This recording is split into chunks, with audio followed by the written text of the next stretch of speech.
What is going on, you guys? It is the Talking Sasquatch, and it's great to have you back. Today, we're going to be taking a look at another Kickstarter project, but this one I've got a really good feeling about. Now, I've said it before and I'll say it again. Never invest in a Kickstarter unless you literally have that money to burn. I don't know if you remember the Cyper Pro from like a year and a half ago, but that turned out to be a complete Kickstarter rug pull. They managed to raise a ton of money from Kickstarter and then just disappeared. All that money was gone and everybody that invested kind of left in the dust. And we're still waiting to hear more information about the M1 by Monstertech. That seems to have stalled out a little bit, but we'll have to just wait and see.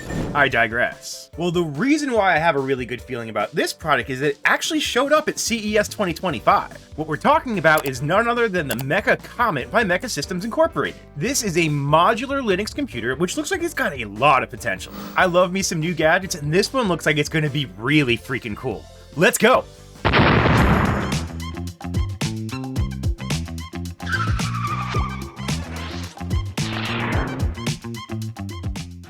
Alright, so technically the Mecha Comet is pre-Kickstarter, so you can't actually invest in it yet. And I actually think that's a good thing, because they have working prototypes of these things already, and they haven't even raised money on Kickstarter. Alright, so I think it's time to hop on down to the desktop and take a look at this thing. But not before this segue to today's sponsor, PCBWay. PCBWay is your one-stop shop for PCB design, manufacture, 3D printing, CNC sheet metal fabrication, and more. Bringing your concept to reality couldn't be easier with PCBWay. They've got engineers on board willing to help you on every single step. And meanwhile, while you're at it, check out the module store. They're adding more and more cool stuff to it every single day. As always, thank you so much, PCBWay, for your continued support. You guys are absolutely awesome. Let's get back at it. All right, so their Kickstarter isn't live yet. However, they did make it, so it's ready to go. But there's no real reason to look at it because there's nothing there. So let's check out their actual website and see what it's all about. Introducing the Mecha Comet. This thing is really cool. So you can see it's kind of like a form factor of a cell phone,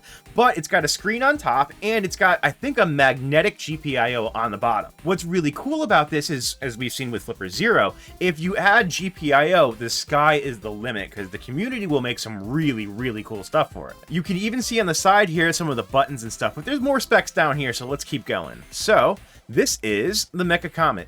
You can already see right here, they've got a gamepad for it. This is a GPIO ribbon cable. They've got a keyboard. Just think about all the amazing things you could do with a device like this. It's really, again, the sky's the limit. I like how even though it's running a current operating system, they have this really fun little retro space game playing down here. It's just neat. Just had to point that out. As you can see here, again, there's tons of stuff we can do. So I love this. Look at so many cool things they have on here. Again, it's running Doom right off the rip. You want it to run Doom because it has to run Doom. If it doesn't run Doom, it's not a real thing with a screen on it. So having the actual controller stuff for it is very cool. I like over here. So this looks like a little security camera that's built into the GPIO. This just goes to show you that with creativity, almost anything is possible with this device. And the fact that it runs Linux and so that must mean it's pretty much open source. It just means it's up to the creativity of the community to make this thing what it is. And I know if you can create a community around your device because it's so easy for the people to create, they're going to make some absolutely amazing stuff for it. And again, the fact that it's running Linux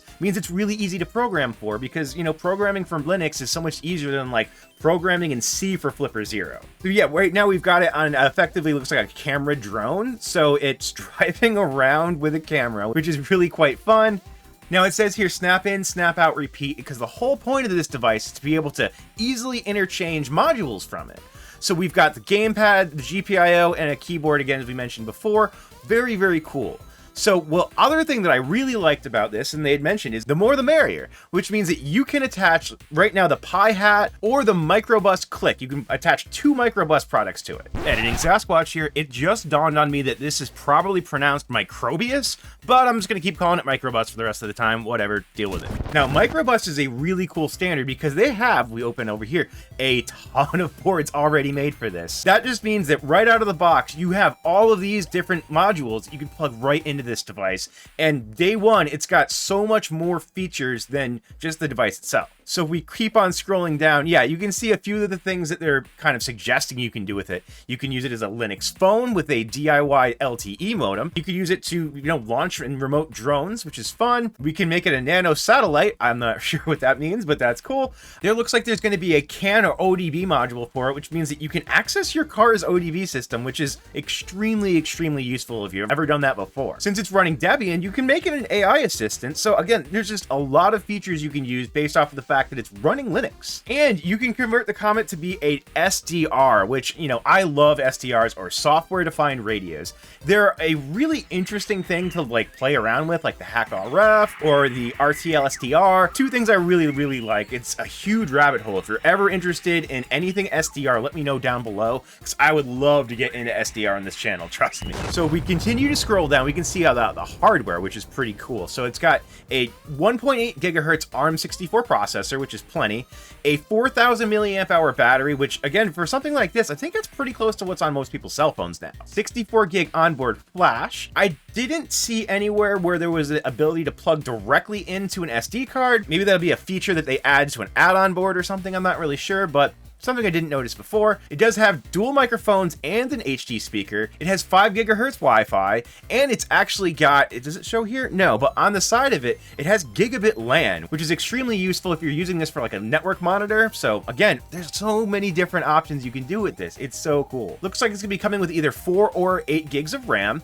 It does have that 40 pin IO, so that's the GPIO on front. It's got a crypto secure element. I'm not entirely sure what that is, but I'm sure we'll find out. An 8 megapixel camera. Oh, okay, cool. So it's got PCIe 3.0 M.2, so that may be upgradable in the future. It looks about the same form factor and size as what's found on a Steam Deck, so hopefully that's replaceable as well. USB-C for fast charging. It's also got a 3.9-inch AMOLED, which means it's going to be a bright, clean screen, especially for how small it is. It needs to have really, really good resolution so that you can actually read stuff. Plus, it's got a 6-axis gyroscope, which means all the tilt functions and stuff of controllers, you can do that too. Very, very fun. So if we scroll down a little bit more, what we can see is an operating system. It's running Mechanix OS, which is a Debian version of Linux. And further clarification on the CPU, it's an iMX8M plus ARM64 processor. So it's got 4 cores running at 1.8 gigahertz. And as far as ports go, it looks like we've got a mini display out and 3 USB-C ports, which,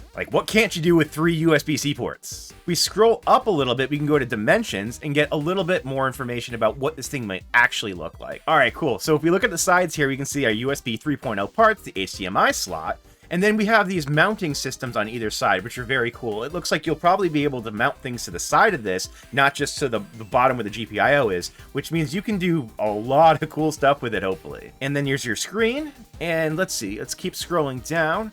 And so this is some information on Mechanix OS. So they actually have on their GitHub a pretty much working operating system you could try out. Again, the fact that they're so far along in this project, I think is absolutely amazing, because it really does go to show that the probability of this thing actually launching is extremely high. Because, I hate recommending Kickstarters because I've had people in the past buy the Kickstarter and it never happened, and I feel personally responsible for this. That's why I always make a disclaimer that unless you have money to burn, don't do Kickstarter. We keep scrolling down. Let's see. Yeah, we're powered by Mechanix OS, and this takes you to their GitHub. If we click there, we don't really need to. And let's see. So now we come down to the Kickstarter. We're not quite at launch yet. It says it's going to be available on Kickstarter early Q1, which they're a little bit behind on, but I can't really fault them for that. These kind of projects are really, really hard to keep on deadline, especially if you don't kind of figure in that you're going to have some setbacks. If we keep scrolling down, we have, this is really cool, right? So here we go.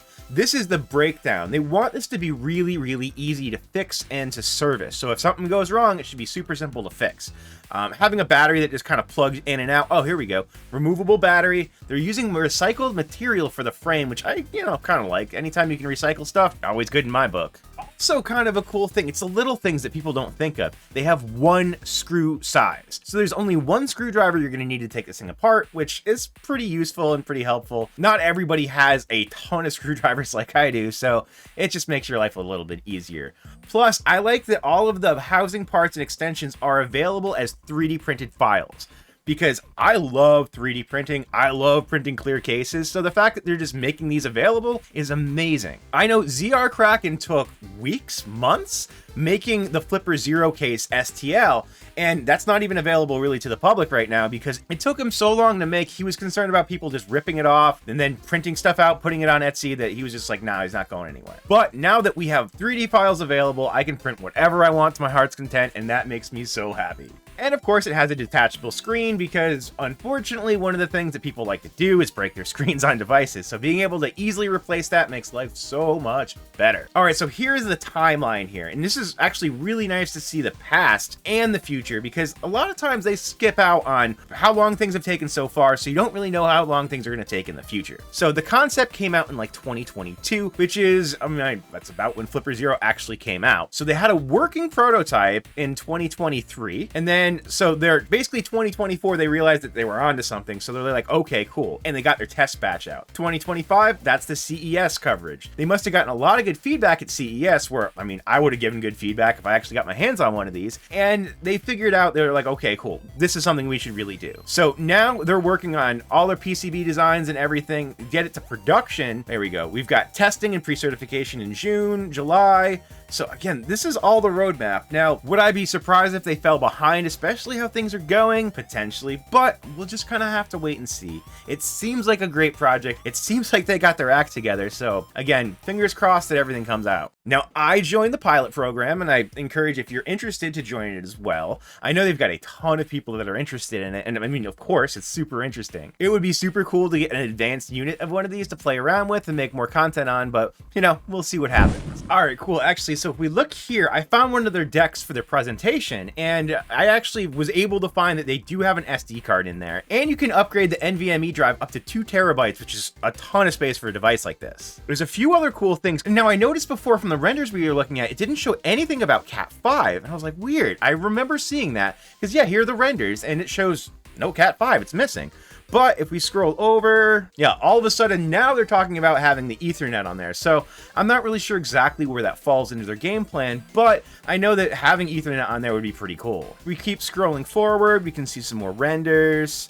Let's see, the AMOLED display is nice and bright, as I was saying before. And yeah, it's getting a full resolution screen, which is really nice. And here, if we play here, we can see just some general footage of them using the device. It's got a touch screen. It looks, for as bad as these videos are, it looks really pretty good, leaving not a whole lot to be desired. I'm already pumped for this device just watching them use these like small prototypes, so I'm really, really impressed. So what do you think about the Mecha Comet by Mecha Systems Incorporated? Leave a comment down below. Now, I do know if this thing actually comes out, I'm definitely getting one, and I'm definitely getting as many add-ons for it as I possibly can. Like, just having a really small software-defined radio like this would be so much fun to mess around with. Not to mention, you can just slap on some more GPIO, and then it's a completely different device. It's like the Flipper Zero, but like, kind of better in a lot of ways. It may not be made for hacking, but if no hack, why look like hack? I just get so jazzed for products like this because, again, the sky's the limit and you can do whatever you want with it. Now, are there any other products like the Mecha Comet? Leave a comment down below. As always, thank you so much for watching. Please make sure to like, comment, subscribe. It helps me out a ton. You guys are absolute legends, and we'll catch you next time.